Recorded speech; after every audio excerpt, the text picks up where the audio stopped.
Hola, sí, mejor. Sí. Hola, buenos días a todos. Hoy día vamos a hablar de un tema demasiado polémico y controvertido, no solo en el Perú, sino en el mundo entero, porque en las últimas elecciones las encuestadoras han fracasado estrepitosamente con sus vaticinios.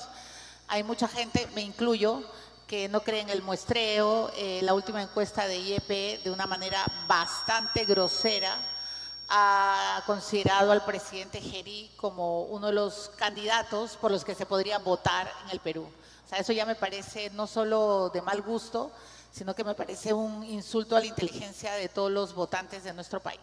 Entonces, hoy día me parece maravilloso que podamos discutir sobre justamente qué estamos haciendo como encuestadoras para revertir esa mala imagen, no solo en América Latina, sino en el mundo entero. Y vamos a escuchar, tenemos 10 minutos con cada uno, a Urpi Torrado. Urpi es muy conocida por su seriedad, ella es la gerente general de Datum. Imagino que Datum pronto sacará una encuesta mucho más responsable con todo el decantamiento, no sé si la palabra existe, pero este fin de semana ya se decantan creo que todos los candidatos, y entonces me parece que viene la primera encuesta seria en el que se analice la intención de voto de los 37, si no es menos, candidatos oficiales a una de las elecciones más polémicas e irresponsables que va a tener nuestro país, ¿no? Y luego Urpi va a ser la expositora final. Primero vamos a tener a Sebastián Mendoza, ¿está bien? Muy bien.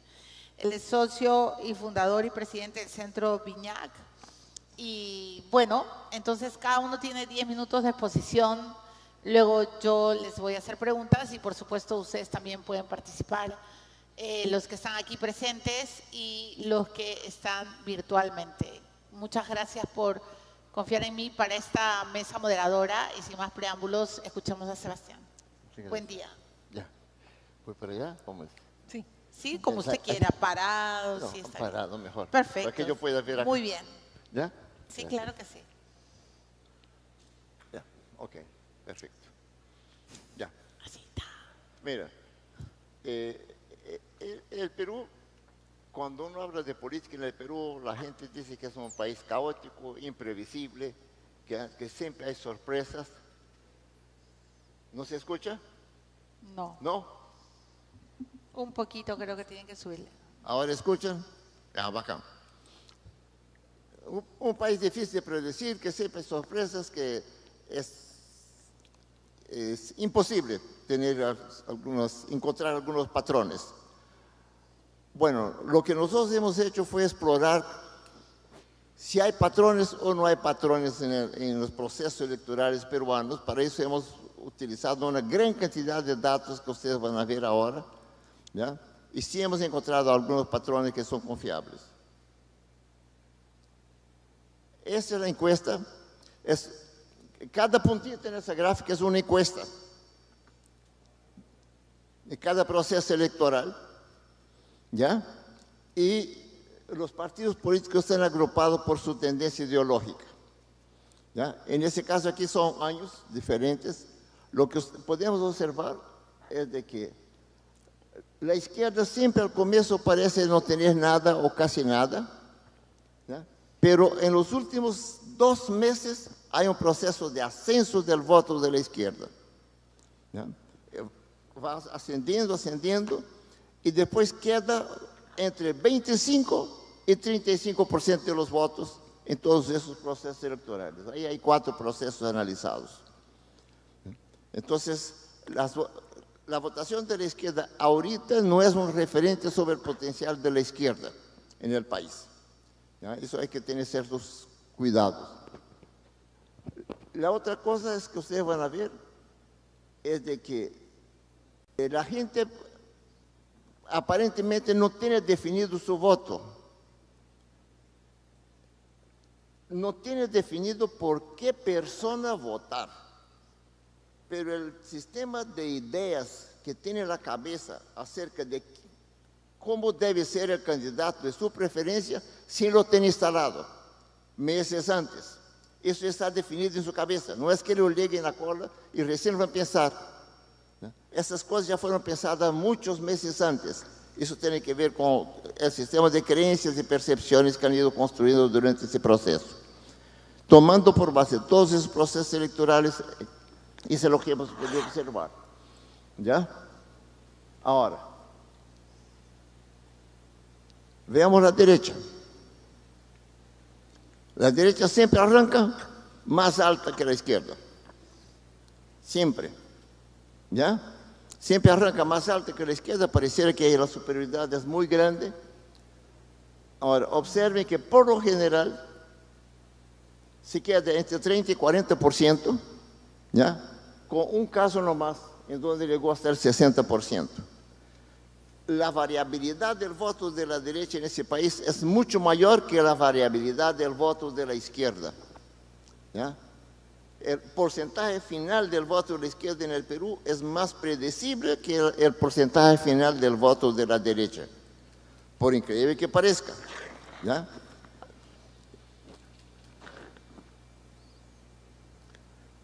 Esos ya son un paquete de encuestas, cada puntito de esos que usted ve ahí es una encuesta, ¿ya?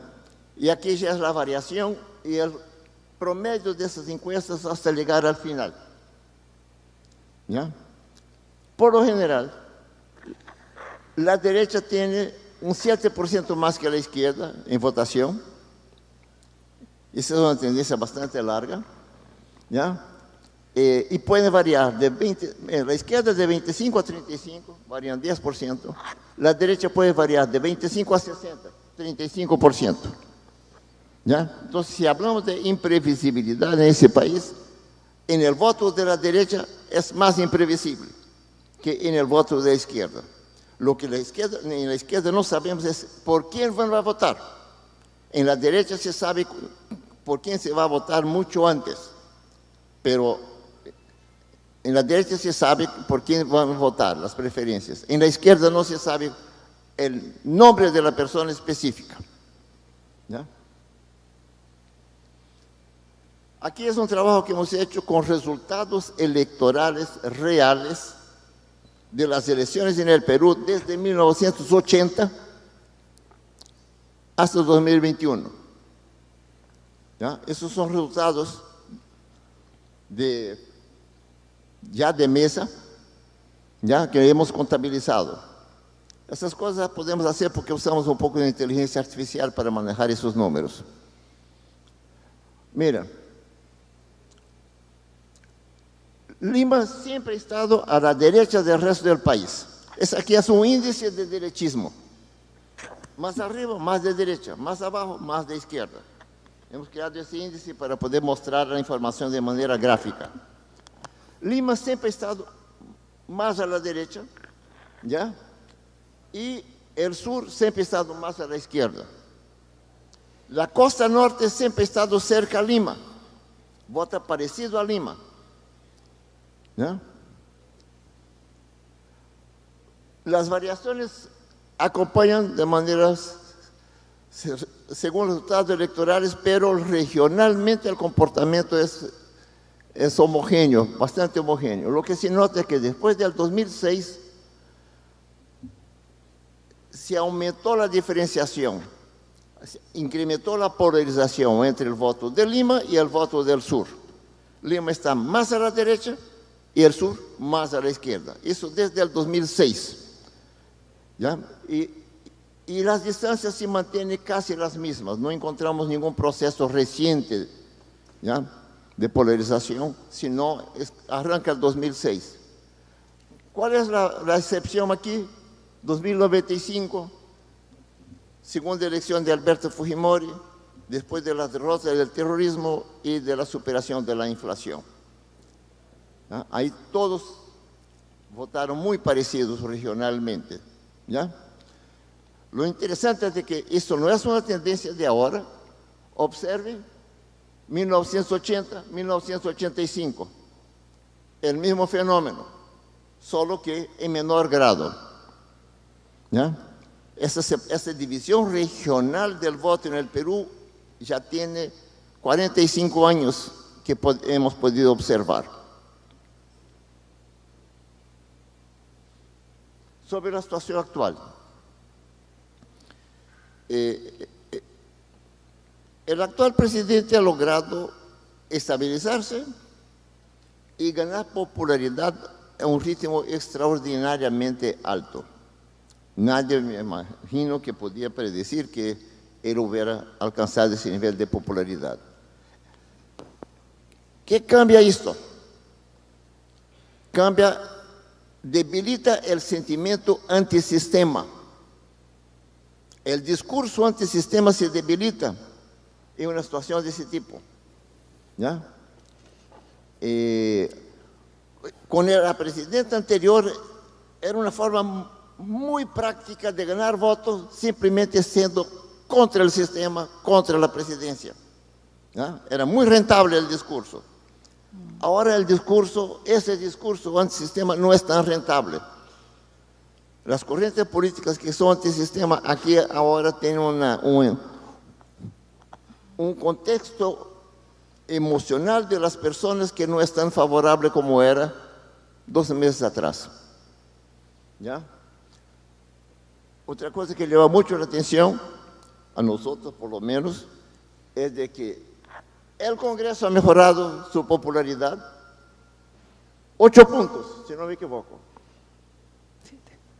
11 puntos cayó la impopularidad y subió la popularidad en 7 puntos. El Congreso no ha hecho nada distinto. ¿Pero cómo? Simplemente el sentimiento antisistema ha bajado y por lo tanto el rechazo al Congreso ha bajado. ¿Ya? Es un efecto secundario. ¿Ya? El 2006 va a ser tercer año con crecimiento económico. Yo ya expliqué la dificultad para propagación de los discursos en sistema. Con una excepción es necesario tener claro. Puno y la Sierra Sur, por los eventos del 2023, van a tener un voto muy marcado por el resentimiento. Muy marcado. Esa curva anterior que yo había mostrado aquí, es posible que en ese proceso electoral se abra más por los eventos del 2023.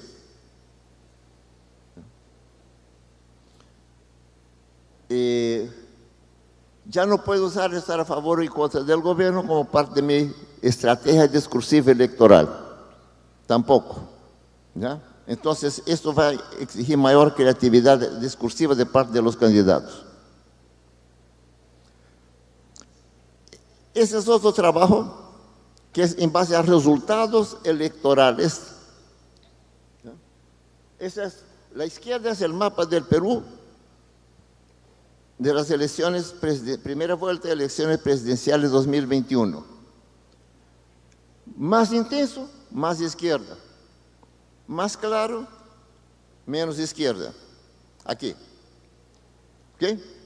Hemos hecho un análisis de los factores estructurales que determinan el voto de la izquierda. Es lo que está listado arriba. Predominio del idioma quechua aymara es uno de los componentes indicadores más fuertes de la tendencia a votar por la izquierda. Después viene menor índice de desarrollo humano, no tener televisión a colores, ¿ya? No haber alcanzado la educación secundaria y ser de la zona rural. Esas variables, cada una de esas variables incrementa la probabilidad de que la persona vote por la izquierda. ¿Ya? Hemos hecho un segundo mapa, utilizando esos factores estructurales para proyectar cómo sería el voto entonces de la izquierda. Es el mapa que está a la derecha. ¿Por qué estamos mostrando los dos mapas? Porque no están idénticos. Hay variaciones entre los dos mapas. Entonces nos hemos puesto a investigar el origen de esas variaciones. ¿Por qué los dos mapas no son idénticos? ¿Y qué hemos encontrado? Votan por la izquierda donde hay economías ilegales. ¿Ya? Hay con disputa de rentas, tener un candidato con identidad y actividades de adoctrinamiento de la época de Sendero Luminoso. Me parece que ya terminó mi tiempo, ¿no? Solamente una última cosa, me dan un minuto. El tema central de la próxima campaña electoral va a ser la seguridad. El rosado es el discurso de los candidatos de derecha respecto a la seguridad. El azul es de los candidatos de la izquierda respecto a la seguridad. Para tratar el tema de la seguridad, la derecha está mejor posicionada que la izquierda en el Perú de hoy. Ese es un elemento que también va a influenciar. Y si usted se acuerda de la frase famosa de Bill Clinton de las elecciones del 85, ¿no? Hay que poner mucha atención cuál es el tema central del proceso electoral. Bueno, ya, ahí por ahí quedo, no tomar más tiempo. Muchísimas gracias.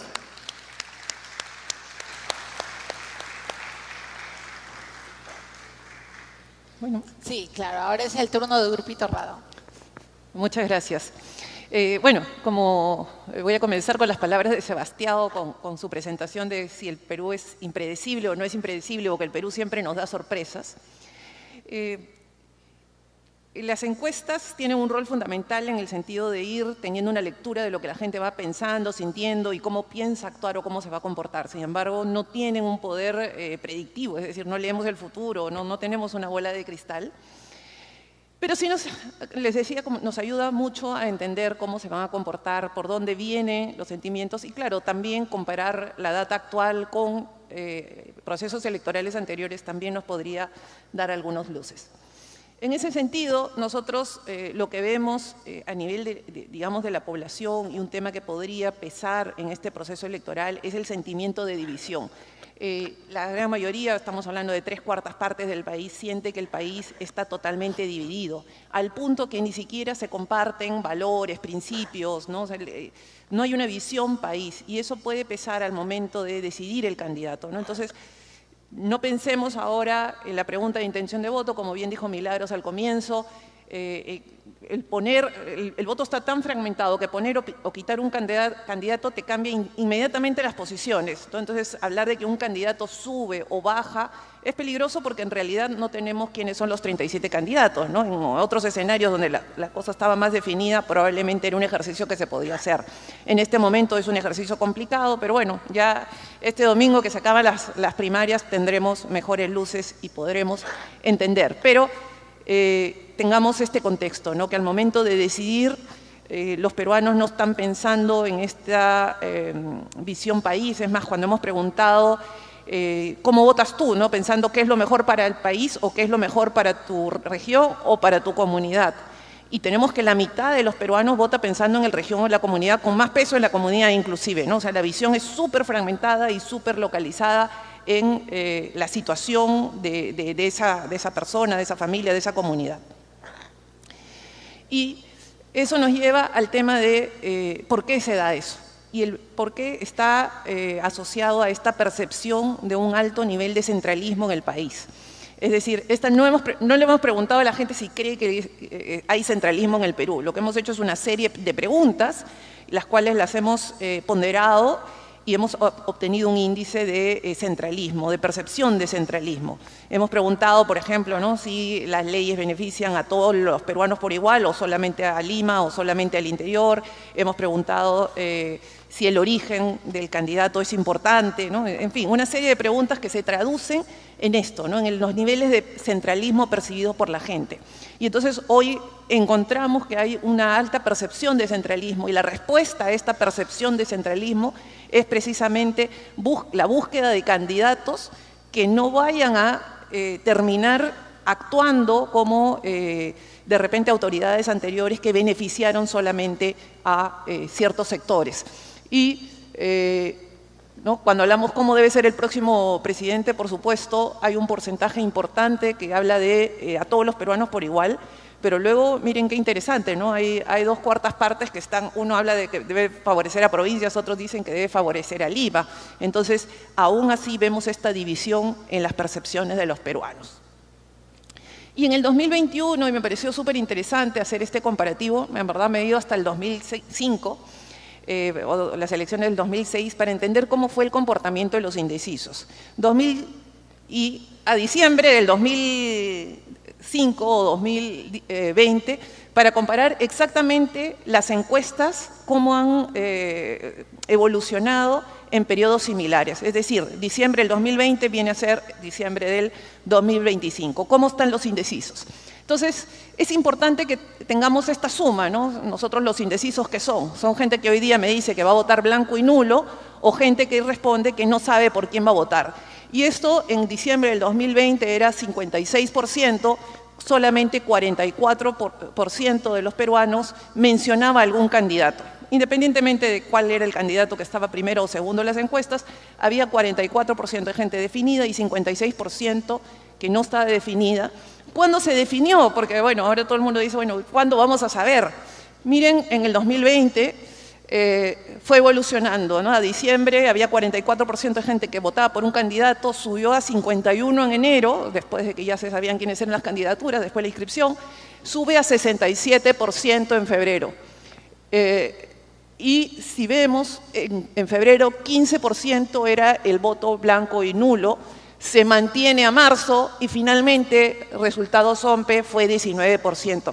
En otras palabras, ¿qué les quiero decir? Ya el que votaba blanco y nulo se definió en febrero y eso ya no varió. ¿Quién fue variando? Fue variando aquellos que decían no sabe, no contesta y se fueron definiendo o por un candidato o incluso algunos por el blanco o nulo.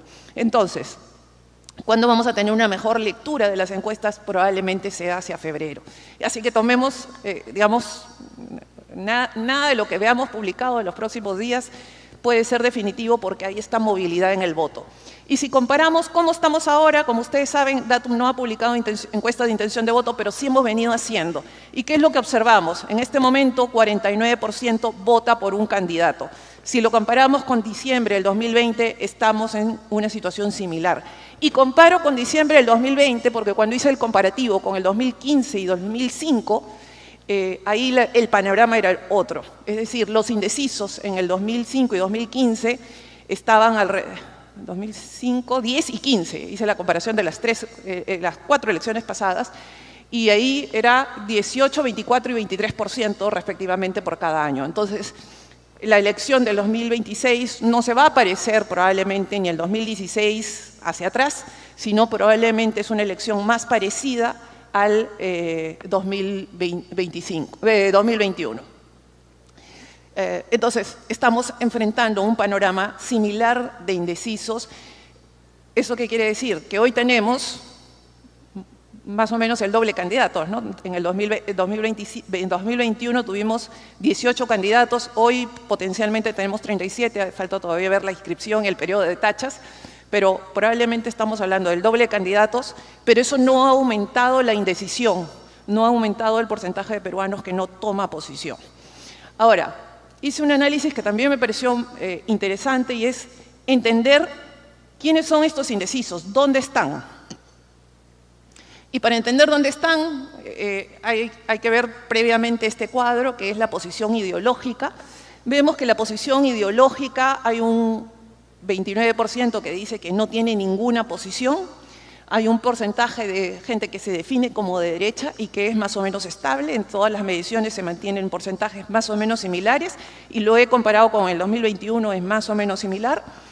Y luego el centro disminuye unos puntos aparentemente a favor de un pequeño crecimiento reciente de la izquierda, porque si ven en meses anteriores se mantenía igual y ha tenido este repunte, esta subida de 11 a 15%. ¿Por qué? Por el sur, ¿no? El centro y sur del país se definen más de izquierda que el resto del país. Entonces, si cruzamos la pregunta anterior, ¿dónde están los indecisos y qué posición ideológica tienen? Nos puede ayudar a una lectura de las encuestas que estamos viendo y que vamos a seguir viendo en los próximos días.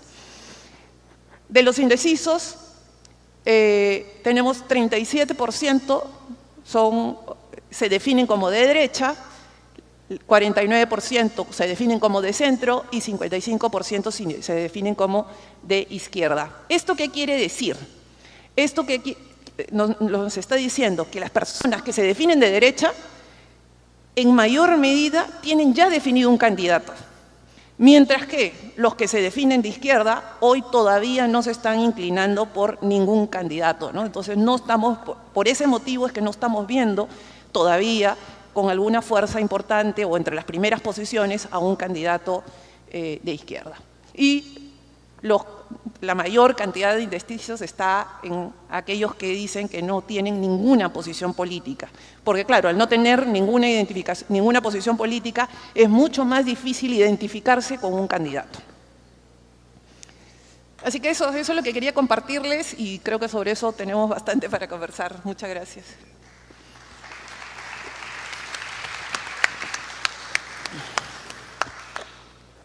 Bueno, creo que parte de la metodología es escuchar preguntas también de la audiencia, pero yo sí he preparado mis preguntas. Creo que el gran golpe de credibilidad con las encuestadoras se dio en la elección pasada, cuando una semana antes de la elección presidencial, Pedro Castillo no figuró en ninguna encuestadora, en ninguna. Y eso quiero preguntarles, ¿cómo describirías, para los dos, ¿no? ¿Cómo describirían hoy día la confianza que tiene el público peruano en las encuestas? Porque a la primera de Bastos, cuando sale una encuesta de Ipsos, de Datum, de IEP, yo veo las redes y unos les creen, otros jamás les creen, les hacen memes, se burlan, o sea, es como si de verdad tuvieran una real crisis de credibilidad. Entonces, ¿cómo describirías hoy la confianza que tiene el público, el votante peruano a las encuestadoras y qué van a hacer para revertir esta crisis de credibilidad? Sí, yo respondo primero, porque tú eres la encuestadora. Ya, mira, ¿se escuchan? Sí. Ya.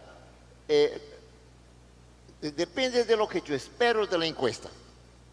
Si yo quiero que la encuesta refleje un estado emocional y de pensamiento del público en este momento, hay algunos encuestadores en el Perú que son muy confiables, Dato es una de ellas.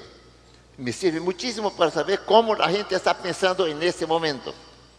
Sirve para mí, algunos candidatos si quieren, para ver cómo ellos están manejando su campaña. Si están consiguiendo separarse de los desconocidos, si están consiguiendo llegar a un público. Para los candidatos es muy útil. Si yo quiero, a partir de las encuestas de esta fecha, predecir los resultados electorales, es un error. En el Perú, la capacidad predictiva de las encuestas 6 meses antes del proceso electoral es muy baja. Nosotros tenemos estos datos para cantidad de procesos electorales y las variaciones son muy grandes entre los resultados de las encuestadoras, resultados reales, confiables de las encuestas 6 meses antes y los resultados finales. Entonces, el poder predictivo es el que no tiene. Si yo quiero saber cuál va a ser el resultado electoral leyendo las encuestas de hoy, es imposible. Es mi interpretación, así nosotros analizamos las cosas. Yo quiero abordar tu pregunta. En realidad hiciste una pregunta, pero habían dos implícitas, ¿no? Y una no la quiero dejar de abordar, es qué pasó en el 2021. En el 2021, en la encuesta que se publica una semana antes, efectivamente sí aparece Pedro Castillo. O sea, decir que no apareció no es correcto. Pero claro, aparece muy abajo, aparece efectivamente. Pero no se publicó, o sea, no, la última. La última encuesta nunca estuvo que iba a pasar a segunda, no estaba arriba. A ver, primero hablemos de la encuesta publicable. El último día de publicación es 7 días antes. En realidad Datum no publica 7 días antes aquella vez porque nosotros trabajábamos con gestión, entonces gestión publica el viernes. Nuestra última encuesta publicable, entonces fue 10 días antes de la elección, ahí nos aparece por primera vez Pedro Castillo con 3%. No aparece en los 2 primeros lugares, eso es correcto, pero sí se despunta del pelotón de abajo y se reporta un crecimiento. Hay 2 factores que hace que de repente, digamos, yo creo que hay un tema de lectura que de análisis político, de los periodistas, que bueno, ves que un candidato creció, pero dice de repente no le va a dar tiempo. Entonces, creo que se subestimó el resultado, pero sí nos apareció. Efectivamente, y bueno, nuestra encuesta además se hace para publicar el viernes, entonces no llegamos a coger el impacto del debate, que es en la semana que él empieza a crecer. Luego, en la semana que no se publican, nos sale otro crecimiento más. Hacia el miércoles tuvimos una encuesta donde ya crece 4 puntos más. Luego, el viernes, que fue nuestra última encuesta, crece Todavía en esa última encuesta creo que ya llega al segundo lugar y bueno, ya el domingo llega. Entonces ese crecimiento de la última semana con la prohibición de publicación de encuestas no se llega a ver o no se llega a visibilizar. Eso respecto al 2021. Y respecto a la confianza en las encuestadoras, en el Perú se vive una crisis de confianza muy grande. No se cree en las encuestadoras, es cierto, no se cree en los partidos políticos, no se cree en el gobierno, no se cree en nadie. Las encuestas que nosotros hemos hecho es que la gente solamente cree en su familia inmediata, y familia inmediata los hijos, o sea, ni siquiera la pareja, ni siquiera, y en algunos casos, en el mejor de los casos, la mamá, pero es la familia nuclear donde está la credibilidad, ¿no? Entonces, eso es una crisis de confianza generalizada. Aún así, aunque haya desconfianza, en niveles cuando hemos medido, nosotros estamos de todas maneras en una posición mejor que otro tipo de instituciones, otro tipo de empresas. Precisamente, y desde Datum venimos trabajando mucho para construir esa confianza. Hemos sido muy responsables en este proceso de no publicar encuestas de intención de voto sin candidatos definidos, ¿no? O sea, hablar de todo lo que es comportamiento del voto. Estamos trabajando en construir la confianza, pero claro, si aparecen encuestadoras, por ejemplo, truchas que suelen pasar mucho en los procesos electorales, cuando hay desinformación, fake news, y si eso, digamos, se viraliza, todo el esfuerzo que nosotros hacemos a veces claro, es avasallado por esta ola o por estas campañas. Y claro, lo otro es que los políticos, cuando no les gusta el mensaje, no hay una autorreflexión o un cambio en la estrategia. Lo que haces es mato al mensajero, y el mensajero en este caso es la encuesta que trae esta medición del sentir de la gente. Me preocupa mucho lo que ha dicho Sebastián, porque las encuestas sí se venden como entes que pueden predecir. De hecho, en las elecciones, si no, no los contratarían, no publicarían y no venderían sus servicios. Si tú de plano dices, yo no puedo predecir un triunfo electoral, no entiendo qué haces en un sondeo de opinión, porque prácticamente toda la vida nos han dicho, esta es una fotografía del momento, pero las encuestadoras, una semana antes, 15 días antes, pueden predecir quiénes son los que se despuntan, quiénes son los que pueden pasar. Entonces, ahora sí no entiendo tu posición, porque resulta que ahora no pueden predecir nada. A 6 meses es muy difícil, están los hechos, ¿ya? A 6 meses es muy difícil. En el mes de enero, en cada momento uno tiene que saber cómo se lee la encuesta. En el caso de enero y febrero, la clave no eran los números, sino la variación de los números. ¿Quién estaba creciendo, quién estaba bajando? Ahí uno puede detectar tendencias. Entonces, uno lo que tiene que hacer es comparar. Tiene que siempre comparar la misma encuestadora, porque tiene métodos un poco distintos, tiene sistemas de muestreo un poco distintos. Métodos de cálculo no.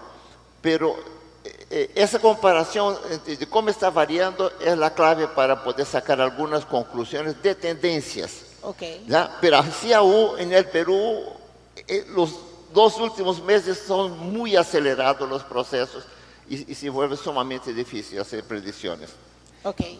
Lo que Urpi acaba de poner es un dedo en la llaga, porque en efecto, en la elección del 2021, los que sabíamos que Castillo estaba pero galopando y galopando, éramos los periodistas, y bueno, ahora ya todo el mundo filtra y empiezan a hablar de Guantán, de Cuy, ustedes saben todo lo que se pone en las redes para poder tratar de decirle a la gente quién está subiendo, ¿no? Ahora imagino que va a ser Chancho al Palo, Porky, ya, como siempre. Entonces, ¿crees que esto es un gran impedimento también, esta prohibición, que el hecho de que ustedes no puedan decirle al elector cómo se está moviendo la foto cada día?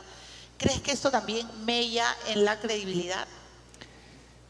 Yo creo que sí, o sea, afecta la confianza, pero no es solamente la confianza, sino que el derecho a la información, que creo que es mucho más importante que la confianza en las encuestadoras, que somos un grupo, chiquito, claro, sí, un aspecto más de todo el sistema político electoral. O sea, la gente tiene derecho a estar informada, y tú te imaginas la cantidad. Nosotros en una elección hicimos el ejercicio de contar cuántas encuestas falsas aparecieron en la última semana con el logo de Datum.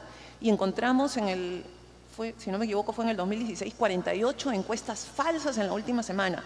¿Te imaginas? Tú dices, bueno, los periodistas tuvimos acceso, o sea, y me pasa, muchos empresarios, periodistas me llaman la última semana, me llegó esto, ¿es verdadero o falso? Falso, ya, ahí queda. Pero el ciudadano común y corriente no tiene acceso a eso, no puede distinguir y saber si lo que está viendo es verdadero o falso. Entonces, está tomando a veces decisiones en base a información falsa y eso es peligrosísimo. Lamentablemente, no sé si habrá preguntas en la audiencia, pero nos ha ganado el tiempo porque todo esto es muy rápido. Yo creo que esta va a ser una elección muy compleja, con tanto candidato. No sé cómo vas a hacer, Urpi, pero vas a tener serios dolores de cabeza, y lo mismo Sebastián. Pero bueno, confiemos yo en la seriedad, ¿no?, de las encuestadoras profesionales. Lo último que quiero decir es que desconfío mucho de las encuestas telefónicas, no tenemos tiempo para hablar de eso. Y desconfío mucho más porque en la última encuesta de IEP ha aparecido Gerí como candidato presidencial. Entonces, eso para mí de verdad ya es una afrenta. Qué pena que los de IEP no puedan hacer un disclaimer o tratar de explicar a la ciudadanía cómo son realmente las encuestas telefónicas. Y también dudo mucho de las encuestas que te regalan algo si es que contestas, ¿no? Porque condicionan tu… Bueno, pero ya no podemos hablar más. Muchas gracias, Urpi, muchas gracias, Sebastián. No, muchas gracias. Y muchas gracias a todos. Creo que vamos a tener una compleja lectura de sondeos de opinión, pero bueno, es lo que nos toca, informar, informar, informar y hacer un voto, como siempre decimos, informado. Muchas gracias a todos. Gracias. Muchas gracias. Invitamos cordialmente a Henry Rafael, presidente del ICPG, para acompañarnos en el escenario para la fotografía del recuerdo.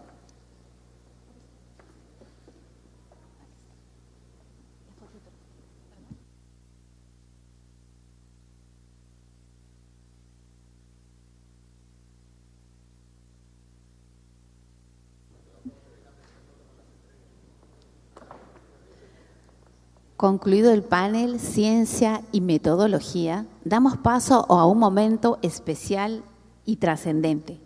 Este es el tercer diálogo presidencial. Este espacio pertenece tanto a quienes nos acompañan de manera presencial como a quienes siguen la transmisión virtual y participan activamente en redes con el hashtag EDIRCOM 2025.